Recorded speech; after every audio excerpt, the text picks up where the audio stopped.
ফেচবুকৰ সমূহ ভাই বন্ধুলৈ মোৰ নমস্কাৰ। ফ্ৰেণ্ড, আপোনালোকে আপোনালোকৰ পেআউট ছেটআপটো অলপ সময় ওলাই গৈ চাই ল'ব। আপোনালোকৰ পেআউট ছেটআপটো কেনেকুৱা হৈ আছে। যদি চাই নলয় তেতিয়াহ'লে আপোনালোকৰ পিছত গৈ আপোনালোকৰ পে'মেণ্টবোৰ আউট নহ'ব।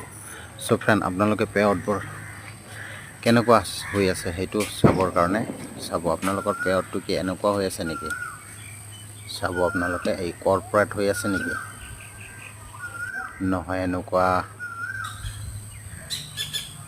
বা এনেকুৱা নন কৰ্পৰেট হৈ আছে নেকি সেইটো চাই ল'ব। এনেকুৱা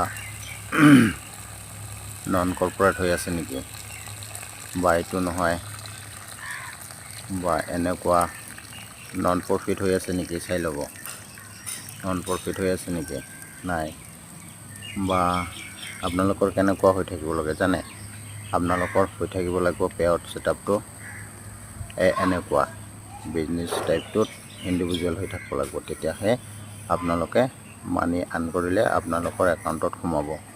চ' ফ্ৰেণ্ড, আপোনালোকে সময় ওলাই এবাৰ আপোনালোকৰ পেআউট ছেটআপটো চাই ল'ব, আৰু মোৰ পিছৰ ভিডিঅ'ত আপোনালোকৰ পেআউট ছেটআপত কেনেকৈ যাব লাগে, কেনেকৈ চাই সেইটো দেখাই দিম। চ' ফ্ৰেণ্ড, আজিৰ কাৰণে বাই বাই।